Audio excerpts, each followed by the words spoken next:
Good morning everyone, welcome back to the channel. আর একটা নতুন ব্লগে তোমাদের সকলকে ওয়েলকাম জানাই। আজকে সকাল সকাল রেডি হয়ে বেরিয়ে পড়েছি। আর আজকে শ্রীনগরে আমাদের লাস্ট দিন, অ্যাকচুয়ালি লাস্ট দিনও বলা ভুল হবে। শ্রীনগর থেকে আজকে আমরা চলে যাচ্ছি পেহেলগামে। তো সারা দিন আজকে পুরো জার্নির ওপর হতে চলেছে। সারাদিন কী করছি, কোথায় যাচ্ছি সবটাই তোমাদের সাথে শেয়ার করব।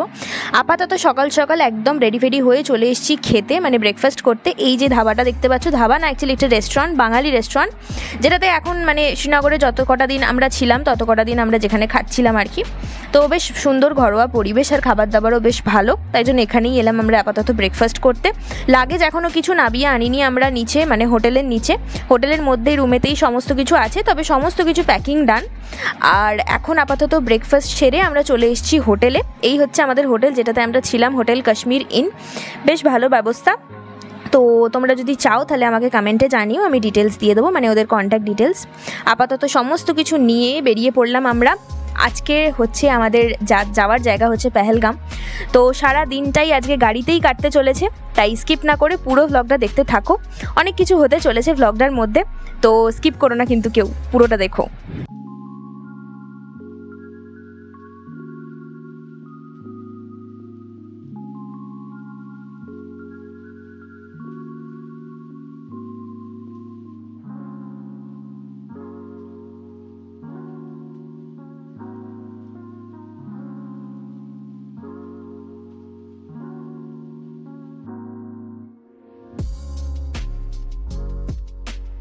আর ওয়েদার রিপোর্ট বলছে আজকে এখানে বৃষ্টি হতে পারে, তো দেখা যাক কি হয়।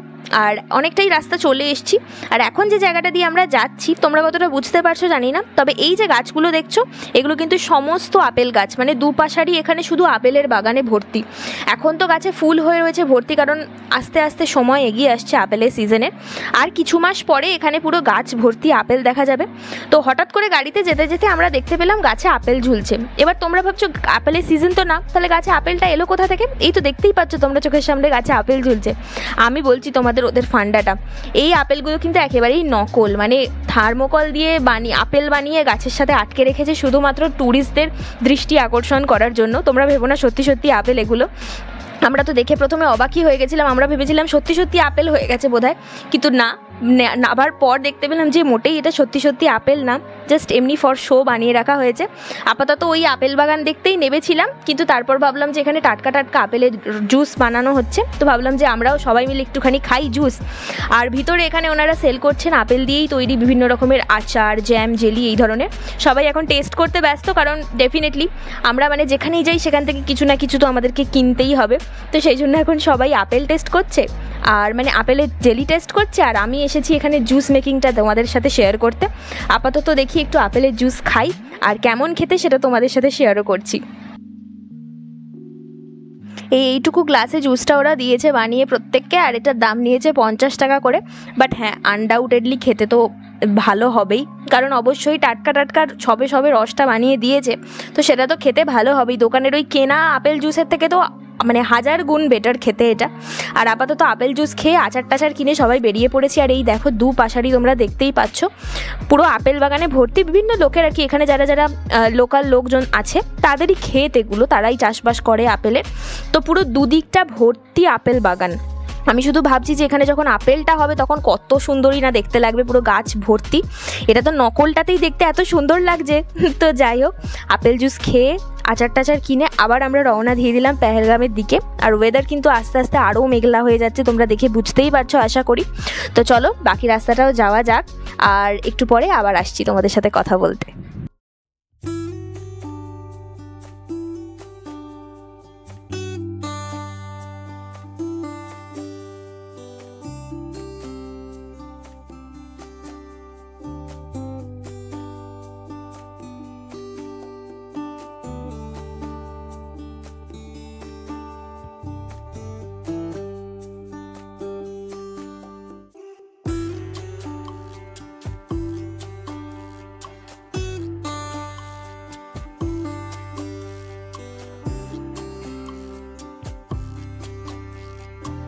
আপেল বাগানের ছবিটা তো কিছুটা তোমাদের সাথে শেয়ার করলাম। আর এখন যে জায়গাটা দিয়ে যাচ্ছি, এইখানে যে গাছগুলো তোমরা এই মুহূর্তে দেখতে পাচ্ছ সেগুলো কিন্তু হচ্ছে আখরোট গাছ, মানে পুরো ভর্তি গাছ হয়ে রয়েছে এখানে।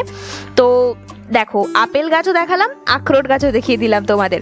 আর এই করতে করতে বকবক করতে করতে তোমাদের সাথে অলরেডি চলে এসেছি পেহেলগামের অনেকটা কাছাকাছি। আর কি যে ঠান্ডা এখানে, কি বলবো তোমাদের, অল্প অল্প করে বৃষ্টিও শুরু হয়ে গেছে অলরেডি। আর পেহেলগামটা তো এত সুন্দর জায়গা, অলরেডি সেটা অনুভব করতে লেগে গেছি। আর এখানে রাস্তাটা দেখে তোমরা বুঝতেই পারছো, এক পশলা বৃষ্টি অলরেডি এখানে হয়ে গেছে, এখনও মানে ঝিরঝির করে পড়ছে। তোমরা বুঝতে পারছো কিনা জানি না ভিডিওটা দেখে, বাট হ্যাঁ বৃষ্টি এখানে অলরেডি শুরু হয়ে গেছে।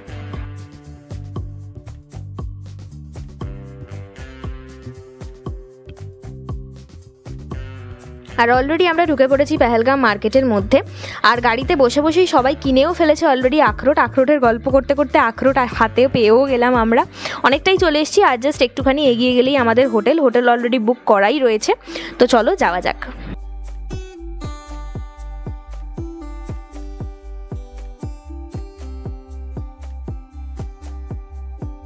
তো আমরা এসে গেছি, হোটেলে চেক ইনও করে গেছি। পেহেলগামের মেন মার্কেট থেকে একটু 5-10 মিনিট এগিয়ে এলেই আমাদের হোটেলটা, এখানেও একটা মার্কেট আছে।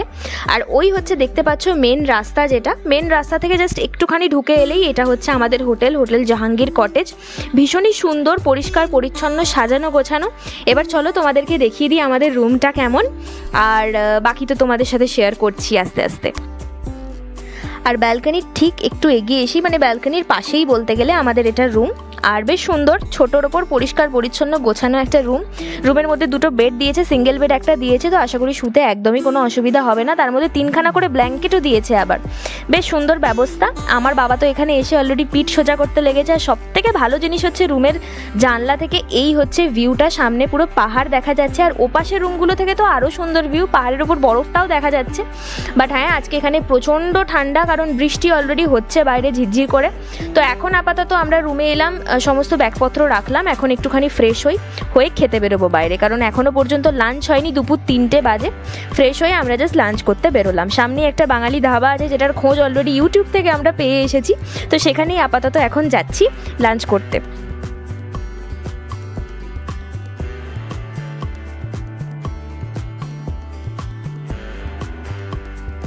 আর আমাদের হোটেল থেকে জাস্ট একটুখানি 5 মিনিট এগিয়ে এলেই এই ধাবাটা পড়বে, মনোজ ধাবা, একদম বাঙালি হোটেল। আর ঢোকার সাথে সাথেই দেখছি এখানে মাংসর ঝোল ফুটছে, আর এত ভালো গন্ধ উঠেছে, মানে পুরো ঘরোয়া। জায়গাটা খুব ছোট, কিন্তু ছোটোর ওপরেও এত সুন্দর করে পুরো জায়গাটা ম্যানেজ করছেন ওনারা। তো এখানে তো মানে পাতে ভাতটা পেয়ে মানে সিরিয়াসলি বলছি মনটা জাস্ট খুশি হয়ে গেছে। ভাত, ডাল, আলু পোস্ত, আলু ভাজা, আর তার সাথে মাংসর ঝোল, মানে পুরো একদম বাড়ির মতো খাওয়া দাওয়া সেরে আমরা এখন ভাবলাম যে এখনই যদি হোটেলে ঢুকে পড়ি সবার মানে ল্যাদ লেগে যাবে, সবার শুতে ইচ্ছা করবে। তো সেই জন্য আপাতত এখন একটুখানি মার্কেটটা ঘোরার প্ল্যান করলাম সবাই মিলে। এখন একটু মার্কেটটা ঘুরে দেখি, তারপর সমস্ত কারোর কিছু কেনার টেনার থাকলে সেসব কিছু করে নিয়ে তারপর একেবারে আমরা হোটেলে ব্যাক করবো। এমনিতেও ওয়েদারটা ভালো না, কখন কি বৃষ্টি এসে যাবে বোঝা যাচ্ছে না। আর একবার হোটেলে ঢুকে গেলে তো বুঝতেই পারছো আর বেরোনো হয় না চার করে, যদি বৃষ্টি এসে যায় তাহলে তো হয়েই গেল ঘোরা। তো এখন আপাতত খাওয়া দাওয়া সেরে আমরা এখন মার্কেটটা একটু ঘুরে দেখি। আর এখানে সব শালের দোকানের সব লোকজনগুলো ডাকাডাকি করছে রীতিমতো। এই ওপরে একজন ডাকলো আমাদেরকে, আমরা ভাবলাম যে চলো তাহলে যাওয়া যাক, একটুখানি দেখেই আসি কি আছে না আছে। তো আপাতত একটুখানি ঘোরাঘুরি করে নিই, তারপর দেখাচ্ছি তোমাদেরকে আরও যদি কিছু দেখানোর থাকে।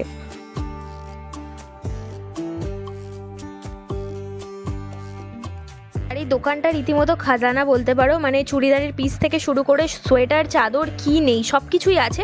বাট বিশ্বাস করো প্রচুর দাম বলছে এখানে, মানে আমরা তো কিছু কিনতেই পারিনি, জাস্ট দেখলাম আমরা। আর এখন আপাতত বাকি মার্কেটটা একটুখানি ঘুরে দেখি। আমরা ভাবলাম একেবারে একটা জায়গা থেকেই কেন শপিং করবো, আগে পুরো জায়গাটা একটুখানি ঘুরে নিই। অন্যান্য দোকানে কীরকম কী প্রাইস রেঞ্জ রয়েছে বা কীরকম কী বার্গেনিং করা যাচ্ছে সবটাই তোমাদের সাথে শেয়ার করব। তো সেরকমই ঘুরতে ঘুরতে আবার একটা দোকানে ঢুকে পড়েছি। আর এখানে চুড়িদারের পিসগুলো, মানে বিশেষ করে ওড়নার সাথে সেট যেগুলো, সেগুলো এত দুর্দান্ত দুর্দান্ত কালেকশন ছিল। আমি তো এখান থেকে প্রচুর শপিং করেছি, নিজের জন্যও নিয়েছি, আমার গিফট করার জন্যও কিছু ছিল সেগুলোও নিয়েছি। তো এত ভালো লেগেছে আমার এখানকার কালেকশন। আর সত্যি বলতে প্রথমে বার্গেনিং করছিলাম বাট কমাচ্ছিল না। লাস্টে আমাকে দোকানে দাদাটা এতটাই ভালো বলছে যে কাউকে কিন্তু বলো না, তোমাকে কমিয়ে দিলাম আমি। আর এই দেখো শপিং প্রচুর কিছু করে ফেলেছি। আর শপিং করতে করতে বিকাল হয়ে গেছে, আর এখানে অলরেডি শুরু হয়ে গেছে বৃষ্টি। অবস্থাটা দেখতে পাচ্ছ আকাশের, মানে যে পাহাড়টা দেখা যাচ্ছিল পুরো পাহাড়টা রীতিমতো মেঘে ঢাকা পড়ে গেছে, এরকম অবস্থা। তো বৃষ্টি এসে যেতে তো আমরা একটা দোকানে দাঁড়িয়েছিলাম, তারপর অনেকক্ষণ পরে এখন আপাতত ফাইনালি আমরা হোটেল রুমে এসেছি ফ্রেশ হয়ে। এখন সবাই মিলে এখানে একটা আড্ডার আসর বসেছে। আর এখানে হচ্ছে আমাদের চা, এটা আমাদের মানে প্রত্যেকটা ট্রিপেই এটা থাকে যে চা খাবে চা, যে কফি খাবে কফি, আর এই হচ্ছে আমাদের খাবারের মোচকা। আপাতত চায়ের এখন একটা আড্ডা চলছে, আর আমি তো এখানে এসেও গ্রিন টি খাচ্ছি বসে বসে। যাই হোক, আপাতত একটুখানি আড্ডা মারি, তারপর আবার আসছি তোমাদের সাথে কথা বলতে। আর সেই যে বিকাল থেকে বৃষ্টি শুরু হয়েছে, এখনও পর্যন্ত রাত 10টা বেজে গেছে, বৃষ্টি কমার নাম নেই। আমরা তো বাইরে ডিনার করতেও যেতে পারিনি, মাঝখানে টাইমটা ওই আড্ডা মারতে মারতেই কেটে গেছে। তারপর বৃষ্টি পড়ছিল বলে যে হোটেলটাতে দুপুরে খেয়েছিলাম সেখানেই ফোন করে আর কি খবর দেওয়া হয়েছিল, ওরা এসে ডিনারটা হোটেলেই দিয়ে গেছে। এখন আমরা হোটেলের নিচে একটা খাবারের স্পেস আছে, এখানে এসে খাচ্ছি। আর সাংঘাতিক লেভেলের ঠান্ডা। আর আজকে রাতের মেনু হচ্ছে রুটি আর তরকা। তো আপাতত ডিনারটা সেরে নিই, সেরে সোজা যাবো রুমে গিয়ে ঘুমাবো, কারণ প্রচণ্ড টায়ার্ড লাগছে, সারাদিন এত জার্নি হয়েছে। তো চলো, কালকে আবার একটা নতুন ফ্রেশ ব্লগ নিয়ে খুব তাড়াতাড়ি আসছি। ততক্ষণ অবধি সবাই খুব ভালো থেকো, সুস্থ থেকো, টাটা অ্যান্ড গুড নাইট।